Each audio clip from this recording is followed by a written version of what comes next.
I'm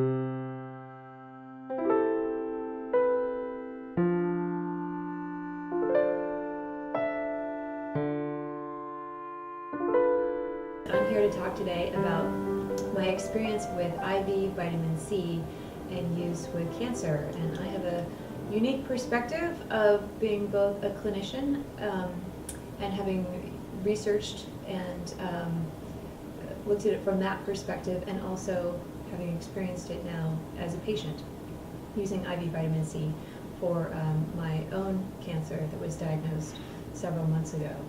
So I first came across the concept of IV vitamin C when I was working with patients, and I was using therapies to assist them with their standard medical therapies. So people that were doing chemotherapy and radiation, usually in a hospital setting with oncologists, and then they would come to my office to have adjunctive therapy. So there are so many things, so many treatments and herbs and supplements and ways of thinking about the body and about the process that we can support people to have much better outcomes with their chemotherapy and radiation. Really have seen that you have to change the environment that caused the cancer to thrive in the first place. And if you can do that through changing your diet, through changing stress levels, relationships, jobs, whatever it might be, using supplements or herbs to try to change the environment of the body, that's when we really see the best success. When I was diagnosed with cancer and I left my surgeon's office with him saying that there's nothing that I can do except watch and wait and see what the next scans have to say, I said, forget that, I'm going to do a lot of things. That if I have a high chance of this spreading, that there's a lot of things that I'm going to be doing to make sure that that does not happen. One of the things I chose to do, along with dietary changes and taking supplements to change my internal body chemistry, the other thing I chose to do was the IV vitamin C. So one of the ways that the vitamin C works is that you have to have it in high enough doses that it actually becomes a pro-oxidant. In low doses, we think of it as an antioxidant, and we think of it as boosting the immune system, so we think of taking vitamin C to prevent colds and flus. But we're actually, with the cancer treatment, we're trying to get them the vitamin C in such high doses that it becomes toxic to the body. Now, healthy cells have the ability to detoxify these pro-oxidant molecules fairly easily. Cancer cells have lost that ability to detoxify the pro-oxidant molecules. The cancer cells are damaged and they eventually will literally explode. The other way that the IV vitamin C works for preventing metastasis and works with cancer treatment is that cancer cells become a tumor, and then the tumor can only grow so big without its own blood supply.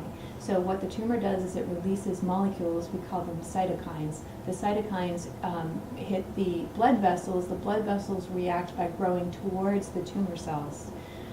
What the IV vitamin C does is it blocks that response from the blood vessels so that the blood vessels do not grow towards the tumors, so that the tumors cannot grow. We call that process of the blood cells getting to the tumors, we call that angiogenesis. So high-dose vitamin C blocks angiogenesis as well as actually being toxic to the cancer cells while not harming healthy cells. One of the things that was preventing people from finishing their chemotherapy was if their immune system becomes too low, because chemotherapy pretty much across the board will target the immune system, and people end up with very low immune systems, and they're susceptible to all sorts of colds and flus and germs that come along that they cannot fight off. When I'm doing the vitamin C therapy, my kids unfortunately have experienced personally with people who have been doing standard chemotherapy. And one day I picked my kids up from school and they got in the car, and one of them had a cold, and they said, "Oh no, I'm going to try to stay away from you." And I had to explain to them that I'm doing vitamin C. It's stimulating my immune system. And the research that I came across was getting into the different ways. There are at least 28 different ways that my immune system is getting boosted and stimulating. stimulated. So I told my daughter that it's okay if she's sneezing in the car, that of all the times of my life, I am probably the most protected from colds and flus right now because my immune system is so strong from doing this therapy.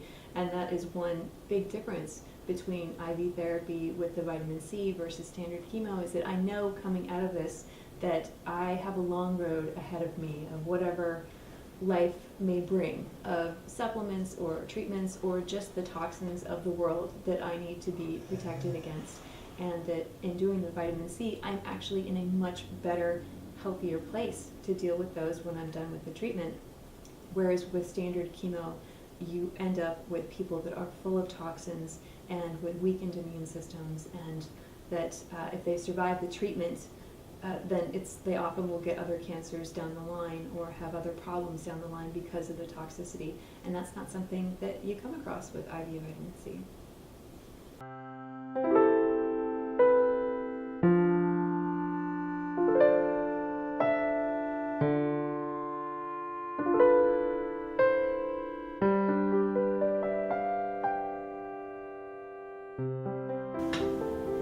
So this is a port that allows me to put the vitamin C. It attaches to this blue part. It goes down through this clear tube, and this blue line here actually goes inside my arm right here. It's covered by a plastic film. My family, we call it makes me have elephant skin. But that's just because of the film. And this blue line goes inside my arm and inside my vein, and it travels all the way up to my superior vena cava, so it ends about 1 centimeter away from my heart. Not allowing people to have all of the options available to them with good research behind it is literally murder, in my opinion. People are dying every single day from cancer. And if I had not had my background and not known about IV vitamin C and other therapies, I would have walked out of my surgeon's office who said there's nothing else you could do, and I would have believed there's nothing else that I can do. I was lucky enough and blessed enough to have a lot of information and people and resources at my disposal that other people do not have. We need the research. We need the clinical trials. I understand, having been through it and having been there, that when you get that diagnosis of cancer, it is fear. It is absolute fear. And the place where people go to is statistics to find out what should they do. People are willing to do anything. Just tell them what is going to give them the best chance. And with IV vitamin C, we don't have those statistics. We don't have the statistics to say it is the best treatment for this type of cancer and this type of cancer and this situation. And for this other situation over here, really standard chemotherapy is the best situation and best treatment for you. And that's what we need. We need to know, when is this a treatment that should be used, and when should people go with standard chemotherapy.